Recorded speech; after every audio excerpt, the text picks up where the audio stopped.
Assalamualaikum warahmatullahi wabarakatuh. Halo semuanya, halo Dalpa. Hai Lucy. Apa kabar nih Dalpa?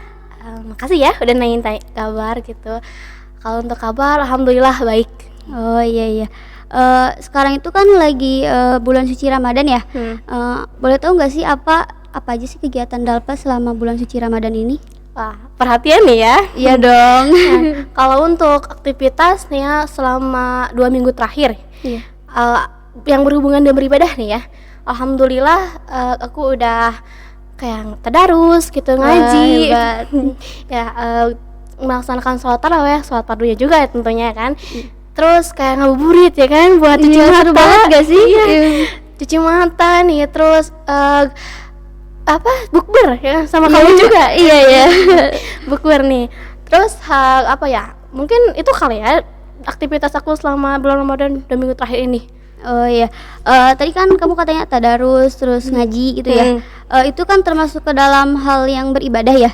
Kayaknya masuk gak sih ini kayak ke pembahasan yang bakal kita bahas ini? Masuk banget ya. Iya.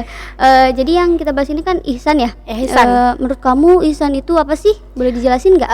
Berarti ini udah masuk ya. Iya. Ihsan itu ya menurut saya secara singkatnya melakukan sesuatu yang dilandasi atau menghadirkan Allah dalam hati kita. Nah, kalau untuk bahasa, ihsan itu terdiri dari tiga kata ya dalam Arab. Hasuna, ha, sin, sama nun. Hasuna kalau dikias itu hasuna yahsunu ihsanan ya, yang berarti kebaikan atau perbuatan baik.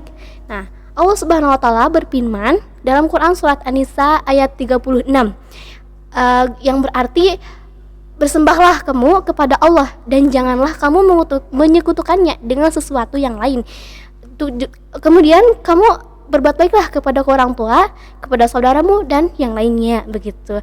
Nah, kalau dalam ayat ini ihsan bermakna kebaikan. Dan itu juga salah satu makna ihsan dalam Al-Qur'an begitu. Oh iya. Kata kamu kan tadi ihsan itu perbuatan yang baik ya. Dan disebutkan di situ bahwa berbuat baik itu tidak hanya untuk manusia gitu. Iya, enggak. Jadi kita harus berbuat baik tuh sama siapa dan apa aja sih gitu. Boleh tahu nggak? Nah, berarti ini masuk yang kedua ya, pengertian ihsan menurut bahasa. Nah, menurut istilah, maaf tadi salah. Menurut istilah ada 2 nih ya. Ihsan menurut istilah yang pertama adalah ihsan dalam beribadah kepada Allah Subhanahu wa taala. Nih, yang kedua ada ihsan dalam sesama makhluk hidup, ya, berinteraksi dengan sesama makhluk hidup gitu. Terus kalau untuk yang pertama nih, ihsan dengan dalam beribadah kepada Allah Subhanahu wa taala. Nah, Nabi Muhammad SAW bersabda yang berarti beribadahlah kamu kepada Allah seolah-olah kamu melihat Allah itu ada di depan kita. Dan apabila kamu tidak melihatnya, maka yakini dalam hati kalau Allah itu melihat kita. Begitu hadis riwayat Bukhari dan Muslim. Nah, jadi ada 2 nih ya dalam ihsan dalam beribadah kepada Allah. Nah, yang pertama itu 2 tingkatan berarti ya. Yang pertama, tingkatan pertama itu beribadah kepada Allah seolah-olah kita melihat Allah. Jadi bisa juga disebut dengan musyahadah. Ya. Oh gitu. Maksudnya kan kita seolah-olah melihat Allah, berarti kita kayak ngebayangin kalau Allah itu ada di depan kita dong. Iya benar, ngebayangin. Gitu. Ngebayangin. Jadi ketika kita beribadah itu kita dapat melihat sifat-sifat Allah, keagungan Allah, kemuliaan Allah kayak gitu. Nah, Masya Allah banget ya kan. Jadi kita ketika beribadah itu dapat dengan serius melakukannya gitu kan, nggak kayak acak-acakan asal-asalan gitu kan beribadahnya. Terus kita juga dapat dicontoh nih ya dalam kehidupan sehari-hari. Kamu bisa bayangin nih ada satu orang karyawan di satu perusahaan contohnya ya, lagi bekerja, di depannya itu ada bosnya lagi ngeliatin dia bagaimana dia bekerja gitu kan. Terus kamu tahu gak dia bakal kayak gimana? Cari perhatian gak sih biar gajinya naik? Bener-bener kayak caper kan ke bosnya itu. Jadi si karyawan itu akan berusaha bekerja semaksimal mungkin. Jadi entah gak mau tahu kan kalau bosnya gak ada di depannya itu bakal kayak gimana. Tapi ketika dia ada bosnya di depannya gitu ya, dia akan berusaha nih bersungguh-sungguh bekerjanya biar kelihatan kalau dia tuh karyawan yang baik, benar-benar bekerja gitu kan ya. Terus dia juga dapat mengharapkan gaji yang tinggi dan juga dapat bonus yang besar tentunya ya kan. Iya, bisa dicontoh gak sih tekniknya? Bener-bener nih, bisa dipakai lah untuk kehidupan sehari-hari kita ya kan. Iya, iya. Terus untuk tingkatan yang kedua nih ya, ada beribadah walaupun kita tidak melihat Allah tapi meyakini dalam hati kalau Allah itu melihat kita ya kan.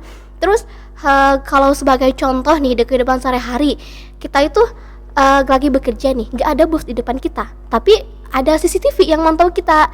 Jadi walaupun gak ada bos yang melihat kita secara langsung itu, tapi ada CCTV, berarti beda kali ya cara keseriusan bekerjanya juga ya. Jadi kalau ketika ada bos mah bener-bener sungguh-sungguh nih ya, biar kelihatan pekerjaan orang lain juga diambil sama dia gitu kan ya. Terus kalau ketika cuma CCTV doang nih, kan seriusnya juga dikit banget ya kan. Karena dia yakin kalau CCTV itu belum tentu dilihat sama bosnya ya kan. Jadi bisa aja dianggurin gitu. Iya bener. Nah mungkin itu adalah dua tingkatan di dalam ihsan beribadah kepada Allah SWT. Emang kita kalau berbuat baik itu tidak hanya dalam beribadah kan, pasti ada dalam hal yang lain gitu. Apa sih gitu hal yang lain yang bisa kita perbuat yang baik? Nah kalau ini berarti ihsan yang kedua ya, ihsan berhubungan dengan makhluk hidup Allah SWT. Nah di sini Nabi Muhammad SAW bersabda kalau Allah itu mewajibkan kepada semua umatnya untuk selalu berbuat baik kepada segala sesuatu. Jadi segala sesuatu di sini itu bukan hanya manusia, tapi hewan, tumbuhan, dan yang lainnya juga kayak makhluk hidup ataupun mati sekaligus ya. Kita tetap harus berbuat baik gitu. Gak boleh melupakan, gak boleh meninggalkan perbuatan baik itu gitu. Sampai-sampai dalam sabda Nabi Muhammad SAW dikatakan kalau jika kamu membunuh nih ya, membunuhlah dengan cara yang baik gitu. Kaget gak? Kaget banget gak sih? Emang ada cara membunuh yang baik gitu? Mungkin gini ya, membunuh di sini bukan dalam berarti saling membunuh bacok kayak gitu lah ya. Tapi saya kasih contoh aja ya. Jadi contoh ada semut di kulit kita, terus dia menggigit kulit kita, tentunya kita ngerasa sakit gak sih? Sakit banget gak sih walaupun kecil? Ya kuatnya banget ya. Terus di situ kita diperbolehkan nih untuk membunuh si semut itu ya, walaupun kita alangkah baiknya cuma hindar itu ya, apa sih, menyingkirkan si semutnya. Kita jangan sampai membunuh gitu. Tapi kalau kita mau membunuh, lakukan dengan cara yang baik. Tahu gak gimana? Jadi caranya itu harus si semutnya itu harus sekali mati gitu ketika kita membunuhnya. Jangan sampai kita memotong dulu terlebih dahulu kakinya, lalu menusuk perutnya, lalu keluar cairan, kan itu kayak membunuh, ada unsur penyiksaan ya kan. Jadi kasihan sama semutnya gitu. Jadi kita tuh gak boleh banget tahu melakukan sesuatu yang ada unsur penyiksaannya. Bentar. Emang kita wajib gitu kayak berbuat baik kepada sesama makhluk Allah gitu ya. Soalnya kan bisa diambil dari contoh tadi ya. Semut itu kan kayak kalau lagi ngegigit kita sakit banget gitu. Apakah kita harus tetap berbuat baik gitu? Ya, berarti ini termasuk ada hukumnya ya dalam berbuat baik itu. Nah, kalau berbuat baik kepada sesama makhluk hidup itu ya hukumnya ada dua. Yang pertama wajib, yang kedua anjuran atau sunnah. Nah, kalau yang wajib ini di mana kita tidak melakukannya, itu berarti kita telah melanggar hak wajib gitu. Terus kalau untuk contohnya nih ya, berbakti kepada orang tua. Kamu tahu gak kalau berbakti pada orang tua itu emang menurut agama itu kan satu hal yang wajib ya? Iya, untuk seorang anak ya. Iya. Terus kalau kita gak melakukannya atau kita kalau malah contoh ada perintah nih ya, terus kita nganggurin aja nih, nanti diam dulu dengan kita ya, kayak membuat berkata kasar pada orang tua, itu kan satu hal yang durhaka ya kan. Durhaka banget ya Allah. Kayak gak pantas dicontoh gitu kan. Jadi emang berbakti kepada orang tua itu sesuai hal yang wajib gitu ya. Jadi untuk contoh yang kedua ini ada berlaku jujur, adil dalam bermuamalah. Jadi kalau kita tidak berlaku jujur, itu berarti kita termasuk ke dalam orang-orang penipu gitu. Penipu dalam jual beli gitu ya. Iya. Terus yang kedua itu hukumnya anjuran ataupun sunnah. Nah, dalam sunnah ini ketika kita tidak melakukannya itu tidak akan merugikan orang lain. gitu. Jadi kalau mau dilakukan sok gitu alhamdulillah ya, kalau gak dilakukan juga gak apa-apa, nggak dosa ataupun apa gitu. Oh ya, kasih contoh dong, soalnya biar lebih paham gitu ke Ya, kita. kalau untuk contoh nih ada satu orang nih ya yang kena musibah. Terus Ya, kamu nih contohnya kamu mau membantu orang tersebut dengan cara memberikan tenaga kamu ataupun harta kamu sebagian ya kepada dia. Itu boleh banget, tapi kalaupun enggak gak apa-apa. Cuma bagusnya itu kamu emang lakuin niat kamu itu gitu. Karena setiap perbuatan pasti ada pahalanya kan.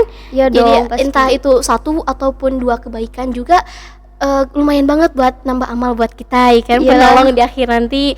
Nah itu kalau kamu bagusnya itu dilakuin gitu niat kamu itu, karena emang tadi perbuatan tersebut lumayan buat nambah pahala kita gitu. Ya lumayan banget dong, apalagi kayak kita yang sehari-harinya tuh kayak Pendosa ya kan.